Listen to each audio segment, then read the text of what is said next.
לכם על דבר שנקרא אולטרמן. מי שנמצא איתנו כדי לספר לנו על הדבר הזה, זו תחרות שתארך למעשה רק בנובמבר 2016, אבל האמינו לי, ההנחיות וההכנות דורשות אורח חיים כזה כבר מעכשיו. שלום לאביב ליכטינשטיין, ממשתתפי אולטרמן ישראל 2016. ערב טוב עידן, שבוע טוב למאזינים. שבוע מצוין, ספר לנו מה זה. טוב, אולטרמן זה בעצם תחרות הסיבולת, הטריאתלון למרחק אולי הגדול בעולם והקשה בעולם. בעצם זה במקום להתפרס על יום אחד, בדומה לתחרות איש ברזל, זה מתפרס על פני 3 ימים, כאשר צוברים במהלך התחרות כ-514 קילומטר, כאשר בחלק הראשון, ביום הראשון אנחנו צולחים את הכנרת, צולחים כ10 קילומטרים, אבל בצליחה אמיתית, ממש מחוב עין גב עד לטבריה. לאחר מכן אנחנו עולים לרכיבה על אופניים של תאריך כ-145 קילומטרים, ורוכבים לאורך רמת הגולן ויורדים לכיוון בית שאן. זה בעצם היום הראשון. ביום השני אנחנו מתחילים ברכיבה לאורך כביש 90, לאורך כל הבקעה, מבית שאן עד בעצם הערבה, עד צומת פארן. מסלול רכיבה שאורך כ-275 קילומטרים, וביום השלישי בעצם אנחנו מסיימים בריצת מרתון כפולה. אנחנו בעצם רצים אולטרה מרתון כ-84 קילומטרים. בעצם סך הכל אנחנו צוברים כ-514 קילומטרים על פני 3 ימים. איך הגעת לכל העניין הזה? אני בן אדם רגיל, כמוכם כולם. אני לפני 2 התחלתי לרוץ והתאהבתי בתחום של הספורט סיבולת, וחיפשתי את האתגר בריצה, צברתי ריצות של מרתון, וחיפשתי את הדבר הבא, והתחלתי גם לרכב על אופניים, וראיתי את העולם הטריאתלון מאוד קסם, הצטרפתי לתחום הטריאתלון, ואז גיליתי את עולם הברזל, תחרויות איש ברזל, ולפני כשבועיים עשינו את התחרות ישראמן, הידועה כאחת מה10 הקשות בעולם, ובעצם חיפשתי את הדבר הבא, ויש פה בעצם קבוצה של כ-25 משתתפים מהארץ שמנסים להביא את האולטרמן לישראל, ובעצם מביאים את זה בשנת 2016 לראשונה. אני רוצה להגיד שזה פעם ראשונה שזה יתקיים בארץ. כן, זה אחד הדברים היותר מעניינים ונפלאים בסיפור הזה.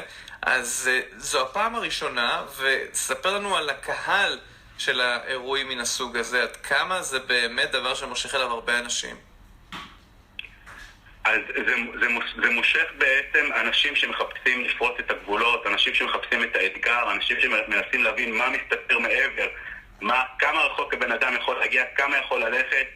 האירוע הזה זה אירוע שהוא בעצם, זה אירוע שהוא מאורגן על ידינו, זה לא אירוע שעומד מאחוריו איזשהו גוף רווחי, זה אירוע של קבוצה של אנשים שמאוד אוהבים את התחום הזה, רוצים להביא את זה לארץ מטעמי ציונות, ובעצם זה מושך בעיקר את כל המשפחות וחברים, וזה אירוע מאוד מדהים שבעצם רואים קבוצה של אנשים שמגיעים לקצה, וחלק מהם גם משתתפים ותומכים ומעודדים, ולאורך כל השנה אנחנו מתאמנים ביחד. זה חוויה מאוד גדולה, מכוננת. כן. אגב, מתוך הדברים הללו, מה החלק שאתה הכי אוהב? אני אישית הכי מתחבר לרכיבה על האופניים, אבל אני חושב שהחלק שאני הכי אוהב פה זה בעצם לחצות את מדינת ישראל מצד לצד. זה מדהים. אנחנו מתאמנים המון בארץ, גם עבור התחרויות בחו"ל, ואתה בעצם מתחבר לאהבת ישראל. אני חושב שביחד כשמשלבים את זה, גם את השחייה, גם את הרכיבה וגם את הריצה בסוף, זה יוצר איזושהי חוויה שהיא באמת מושכת אותך עד לקצה. ואתה גם מספר שבעצם יש סיבה ציונית לכל התמיכה הזאת שלכם בעניין הזה. כן, תראה, התחרות בעצם כבר קיימת 32 שנה בהוואי, והיא מתקיימת גם בקנדה, בפלורידה, באנגליה, ואנחנו גם התחרנו בעבר בחול. אנחנו פשוט רצינו להביא את זה לארץ. בישראל יש באמת התחרות עצמה, זה תחרות שדורשת הרבה מאוד כוח רצון, ואנחנו פה בישראל, אנשים הם באמת המון כוחות פסיכולוגיים מאוד חזקים, אנחנו משתמשים בהם, ונורא היה חשוב לנו להביא את הקונספט הזה של תחרות אולטרמן, שזה הדבר הכי גדול בעולם הסיבולת למרחקים, ולשים את ישראל על המפה, שכולם ידעו שזה לא רק בקנדה ובהוואי, אלא גם בישראל, וזה בתקווה גם שבשנים הבאות זה ימשוך מתחרים מהעולם. יפה, אני רוצה מאוד להודות לך אביב ליכטנשטיין. מי שרוצה עדיין להירשם אפשר? כן, כמובן, ההרשמה פתוחה, אפשר להירשם גם לחלק מהימים. אנחנו מאוד מחפשים מתנדבים ושותפים לדרך שיעזרו לנו ויתמכו בנו. אין פה גוף כלכלי שעומד מאחורי, אפשר לחפש אותנו ולמצוא אותנו באולטרמן ישראל, בפייסבוק, ונעדכן שמה ולעקוב אחרי ההתפתחויות. תודה רבה לך אביב ליכטנשטיין, תודה רבה, בהצלחה. תודה עידן, שבוע טוב.